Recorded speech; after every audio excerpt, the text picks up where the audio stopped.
All right, here we are.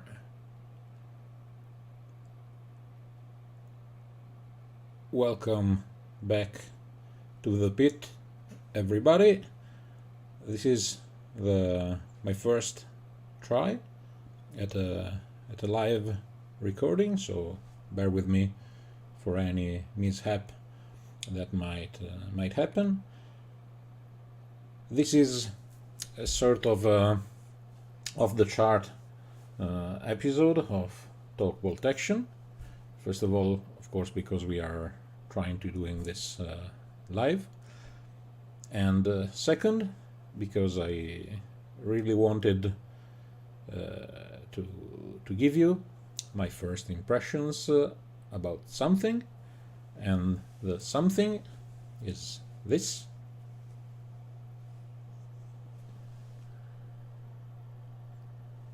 Okay, as you might have guessed, yes, it's the third edition rulebook of Bolt Action. I got it into my possession earlier today, and so again I was anxious and curious to give you some first some day zero impressions, so to say. First of all, let me say that the book is quite thick and seems very sturdy.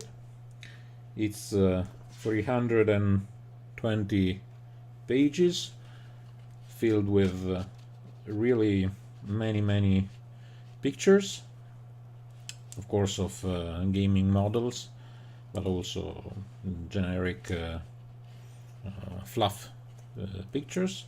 So to say, the art looks cool. Of these 320 pages, the first 50 or so are background pages, which of course is to be expected in a wargame manual. Most of the stuff that is included in this section you already know of. If you are a veteran player, you already know of. If you are an expert, or if you have some basic knowledge about World War II, but it can always be useful to have a look. It also has some nice illustrations about the different theaters of operation during the war. Most of them are captioned by the names of the campaign books that Warlord Games released over the years. Then we come to the rules themselves. They are from like page 50 to page 100 and whatever, page 200 more or less, so it's 150 pages.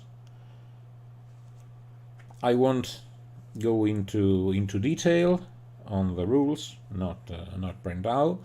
I will do that more in depth, more in detail in the next days, with some specific videos about the different sections, about the news. Many news we already knew of from the intelligence reports that World Games put out on their website in these last few weeks.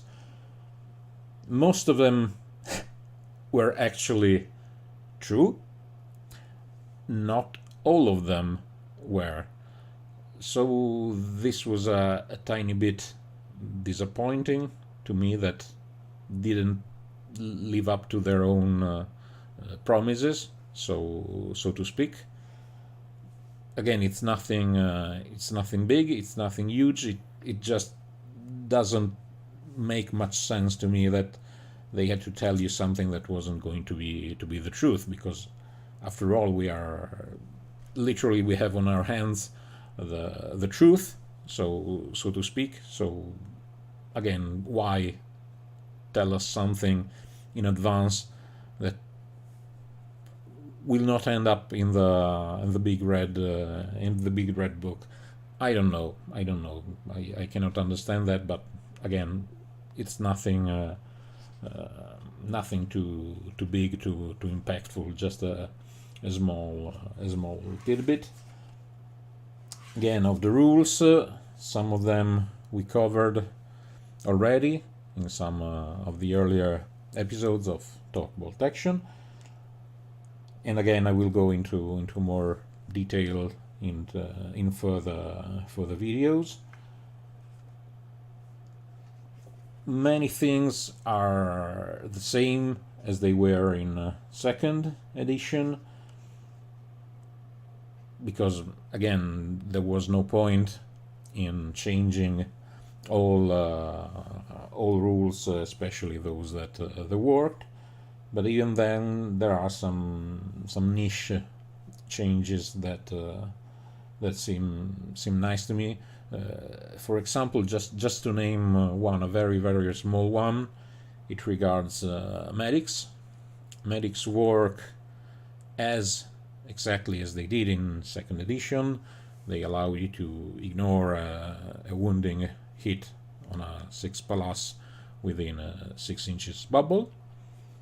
But what I found to be a really nice touch is that now medics don't count, and medics and their order dice don't count towards victory conditions. So not only they do not conquer objectives as it already was the case before, but they don't give the opponent kill points, if they kill the medic. It's just a small tidbit that I found really interesting. So we have the full rules part. Again, we'll go in detail later on. Something I wasn't aware of. It's about the new method of scenario generation. We no longer have fixed scenarios, so to speak, like in the second edition book. We had 12 different kind of missions. You rolled or picked one of them, and then you went on to play. Now they went for a sort of matrix to generate the new missions. There are only six different victory conditions, but what now you are going to do before playing a game is that you randomize the kind of deployment that happened in those mission, and the both deployment zone and deployment type. So it might be the classic long table edge, it can be quarters, and so on. Again, just by looking at this, I am undecided whether I like it or not. Yes, there are more combinations that might happen, but we have less victory conditions. I don't know. Again, that will have to be tested, of course. Then we have a whole lot of pages that are dedicated to army lists. Before that, allow me just a very quick detour, that because before of course the army lists themselves, we have the new force selection paragraph. Again, this is the single news in third edition that I loathe the most, and I think this will be the main concern about third edition 3rd edition bolt action. Because yes, the old generic reinforced platoon could be improved. There were the possible theater selectors that were, in my opinion, doing a nice job in allowing you to do something a little different with your army rather than having a generic mess of troops. Again, the main problem I have with the platoon selectors is that it allows you to literally spam units like there's no tomorrow. For example, my gut feeling is that HE will prove to be very efficient in 3rd edition, as they already were in 2nd. But now you are allowed a spamming of units that, I don't know, it doesn't make too much sense to me. While it's true that now pinning is less impactful than it was, and again, this is not something I really look forward to, because nowadays you will have a metric buttload of leadership bubbles floating around, because platoon commanders and force commanders are dirt cheap, and this will mean that you have all these +4 12-inch bubbles, like in the middle of the battlefield, for example, and on the side you have 2 or 3 platoon commanders giving their +2 to everybody around.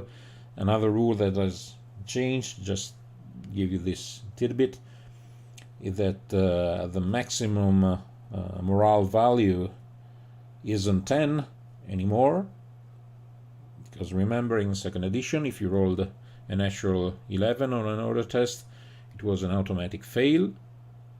Now 11, it's a legit value for morale. So if you have enough bonuses, or if you don't have too many penalties, you can go up to an 11. Again, we know that shooting with a unit that has pins on it is way less punishing, because you only get a -1 if you had like one pin or 10 pins. It's the same, it's just a -1. So the shooting is still rather efficient most of the time. Units will hit on a 4+ to a 6+, more or less, save some exceptions that I don't think will come in play very often. So there will be literally lots of pinning of units going around. Again, I'm not saying it's a bad thing per se, but it really changes how the game will flow. The devs promised us that this will keep having the flow more smoothly. I never personally had a feeling that 2nd edition bolt action wasn't smooth. It was fine enough to have a simple knowledge of the rules. It really wasn't a complicated game, bolt action. And again, I fully think that one of its stronger points was that it was simple.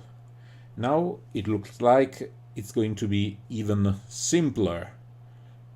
Don't get me wrong, simplicity is good, as long as it isn't too much watered down, as long as it doesn't take you for an idiot if you're going for a foolproof game. I don't know, it will have to be seen, but again, I digress, I'm sorry. So we have the new section about platoon selection. You have your nice new shining new platoons you can choose from. these are the platoons that were already announced, so no big surprise there. We have the rifle platoon, heavy weapon platoon, engineer platoon, artillery platoon, armored platoon, and recce infantry platoon. Now we move to the army lists themselves. Of course, let me say this in advance. These numbers aren't fixed at all.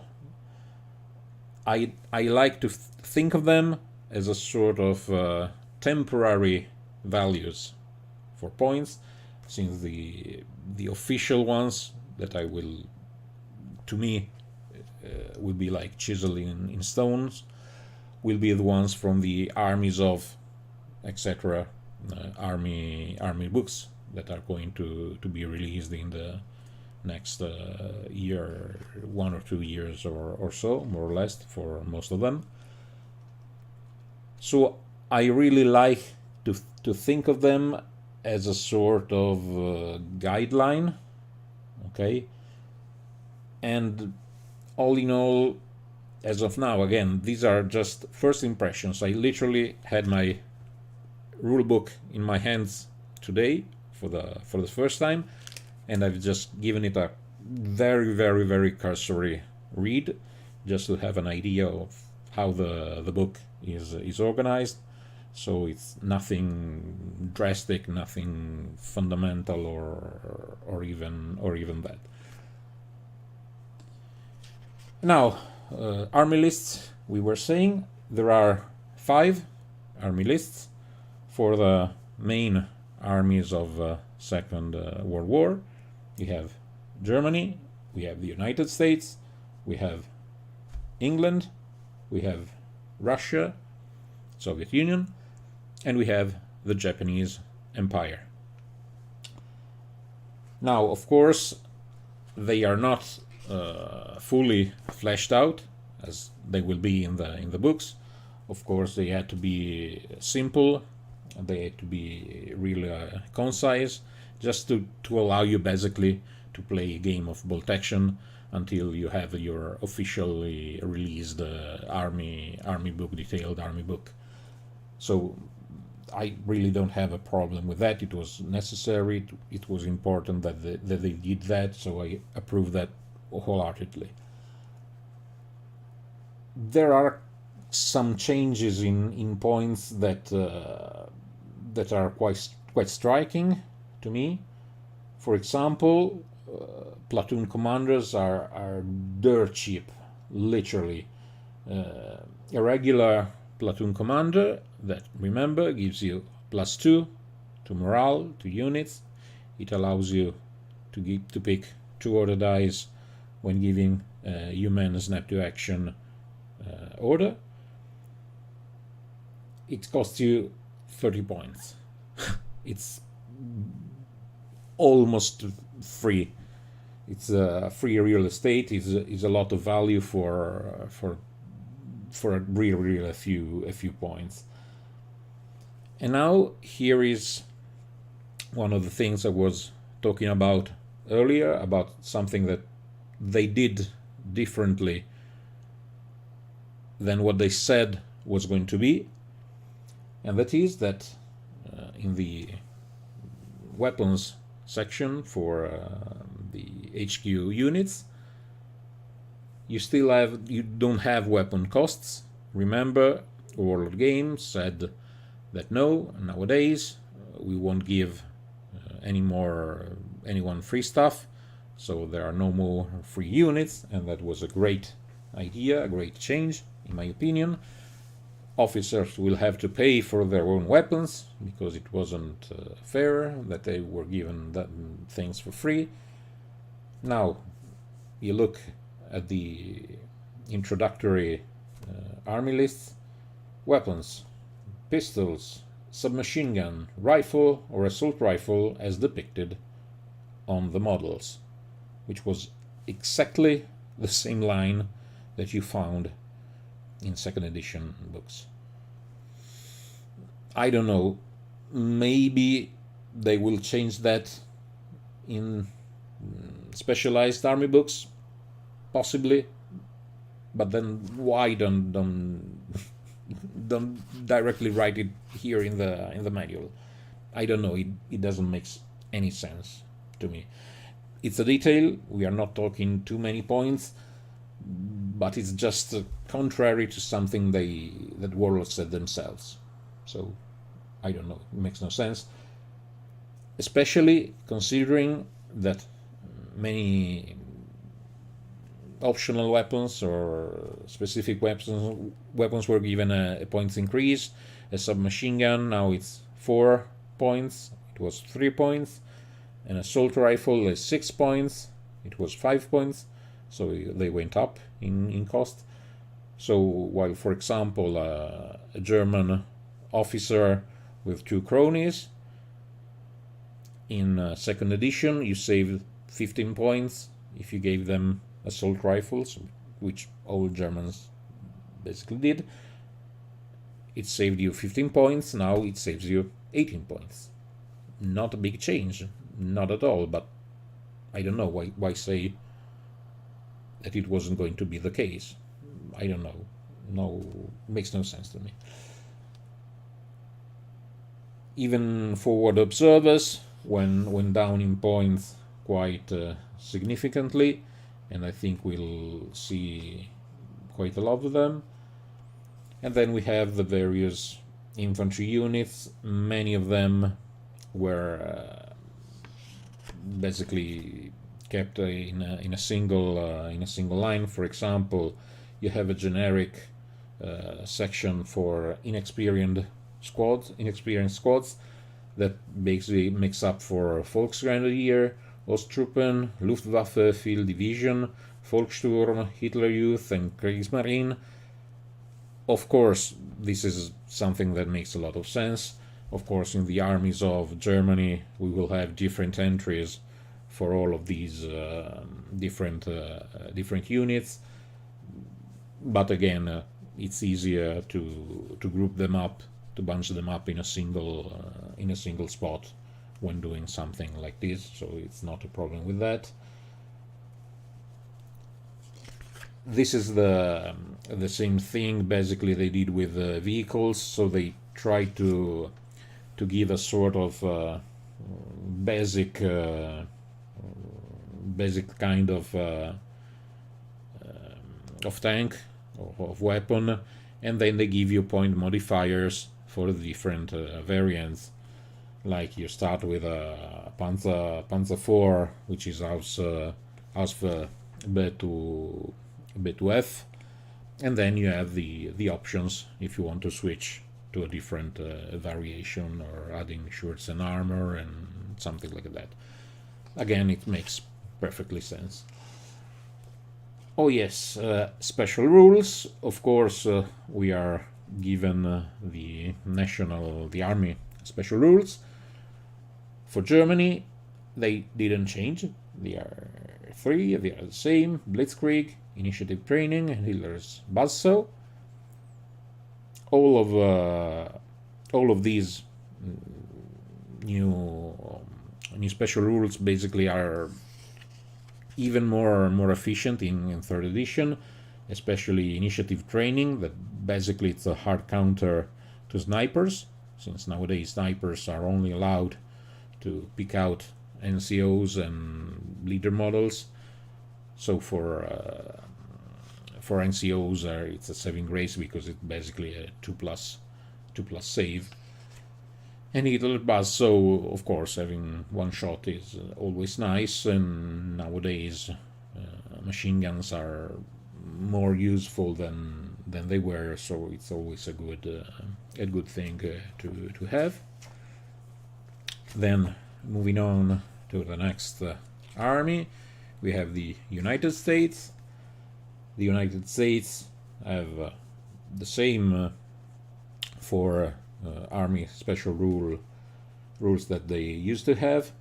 They have gyro stabilizers, they have air superiority, they have modern communications that basically work in the same way as they used to.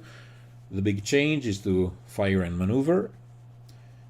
Fire maneuver is the special rule that allowed your units armed with rifles or automatic rifles to move and shoot without penalty, without the -1 to hit penalty.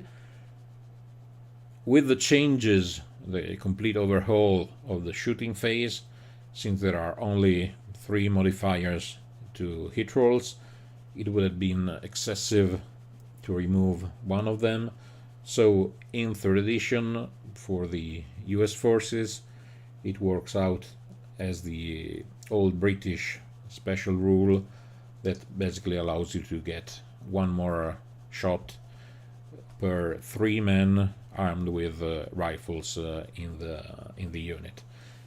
So it gives you a little boost, like usually three more shots that are nice but are not really game changing in my opinion. Great Britain have the same special rule. No, not actually. They lost one. They have artillery support that now works differently that you used to. It was an awesome army special rule because it got you a free artillery observer that saved you 100 points because it was a regular. Now you have to pay in the first place if you want to use a 4 artillery observer, but you get 2 shots. So it works like it does for the United States with the airstrikes. So when you resolve the first artillery barrage, you get to take a second one, and I think this is a very good unit, good rule, especially coupled with the fact that now you get a cheaper observer, so you will have to shell out 75 points for a regular observer, but I think it would be worth it in the end. You get to pick 1 national characteristic from a list of 5. The names are the same. Not all of them work the same as they did. Rapid fire works as it did, and it's basically the same as fire and maneuver for the United States. Tough as old boots allow you to get more dice when fighting hand-to-hand combat, and I think that this will be useful both on the defense. If you want to defend a position, having your defenders with this special rule will make it really hard for attackers to conquer your defensive positions. Apenadem, which was one of the most awesome special rules, because it allowed you to basically charge for free without taking an order test. It only allows you a reroll on the order test if you get an order to assault and you fail. So it's less powerful than it was. We have blood curdling charge. Blood curdling charge is the same. Okay, it wasn't special before. It won't be special right now. You have nothing. You lost the special rule about preliminary bombardment. That is no more. So it's a slight nerf for the British, but the new artillery support rule is still quite strong in my opinion. Again, as a gut feeling. Then we move on to Soviet Union, and here is where the nerf butt strikes hard. You have the Great Patriotic War, which works the same as it used to. It's nice and all. You have No One Step Back, the rule that allows your commissars to shoot your guys. Okay, nice. You have mass batteries, which again works the same as it used to, gives you a larger average blast radius if you use an artillery barrage. And then we have for the motherland. For the motherland, it mostly works as the vengeance special rule for the English. Vengeance is a special rule that allows you to remove for free one pin marker from one of your units if you have enemies within 12 inches. Only it's less powerful because it only works for inexperienced troops. So it's the same as the English but worse. And then of course, if your inexperienced troops get promoted via the green special rule to regulars, they lose access to the special rule. Blah. Not really convinced, but this is how it is. And since we are talking about greens, they changed the rule. It still allows you to improve it from an inexperienced value to a regular one, but only on the roll of a 6. So it will be harder to have your inexperienced guys find out to be regular with the frequency that we were used to seeing in second edition. And last and least, we have the Imperial Japan. They have their 3 nice army special rules. Show your loyalty. This allows your Kempeitai officers that basically allow you to reroll the green test for units within 6 inches of the Kempeitai officer, which is useful, again, when combined to the fact that nowadays green only upgrades your unit on a roll of 6. At least you have a reroll with a Kempeitai officer nearby. Nothing game breaking or game changing at all, of course. Then we have the Death Before Dishonor special rule, army-wide special rules that says that every unit in the list gets the Fanatics special rule, which is nice. In addition, infantry and artillery units will automatically pass morale checks for being assaulted by enemy tanks, which isn't something, again, that happens all the time.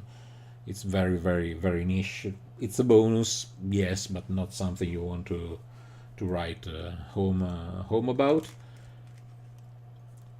And they changed the Fanatics rule as well.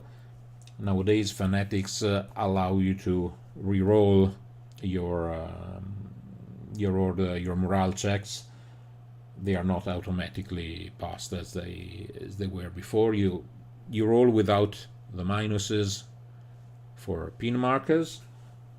So again, they are still very good. They still automatically draw in close combat if they lose. So close combat goes on until one side is destroyed. But of course, it's less powerful than it used to be in second edition.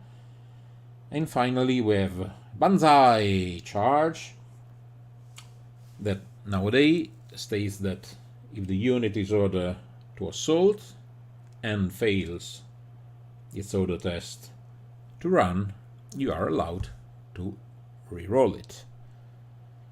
Remember, in second edition, the Japanese were allowed to basically charge you or run towards you without needing to take an order test, which was their main strength, basically, because they kept on coming forward and trying to close the range to assault you. Now those days are over, not automatic checks anymore. You still have to roll. If you fail. Of course, nowadays there will be many more officers running around even in Japanese armies, encouraging their soldiers to go on. So it might not be as much as a nuisance as it was in second edition, but still it's quite different. And then in the last part of the rule book, we have the optional rules. I think they did something very nice with this. So basically, they grouped all the various special rules that they introduced in the various campaign books, like rules for desert combat, rules for city combat, rules for beach landings, for paradrops. So basically, all the very cool special rules that most of the time you end up not using because they are very, very niche. Don't get me wrong. I think it's very interesting to have rules like these that allow you to play games that have a different feelings. You want to recreate the landings at Omaha Beach and whatever. So it's also very good that all the rules are in one place. So it's way easier for you to keep a head on them without having to look through different books. All in the same time. This is very nice. Rules for minefields, fortification, night fighting, whatever. Again, all grouped up in a nice place that makes way easier to find them for reference. So very good thing. In the end, of course, there are various tables and templates which we can photocopy for personal use and whatever. And this is all the 320 pages of the new Bolt Action rulebook for 3rd edition. I already went on way longer than I expected with this live stream, so I will end it now. Thank you to the brave souls that were unlucky enough to be online at the time of the recording. Again, as I said, I will of course follow up in the next days and weeks with more in-depth look at the different news and of what some of the new changes imply for game playing. And spoiler alert, again, my main concern is that it will be possible to build some absurd army lists. Now, I already hear you saying, but of course, if you speak in advance with your opponent, you can agree on what is fun to find, on what is fun to do, on what you are going to do for your game. I understand that. It's perfectly legit. What I don't like is that the rules kind of need you to intervene to mediate them because they are excessive if taken at face value. Because again, they allow you for a kind of spamming of units that is simply nonsense from a game design perspective. And also the fact that they said, well, yes, these are the rules. Of course, in tournaments, for example, tournament organizers are allowed to introduce as many limitations as they want. Okay, thank you, Warlord. Of course, if I am a tournament organizer, it's my interest to have games that are as interesting and enjoyable and as balanced as possible, but it shouldn't fall on me to have to balance things out. It should, first of all, be a problem for you to give me a product that is already, if not perfect. I'm not claiming that games need to be perfect. Nothing human is perfect by definition.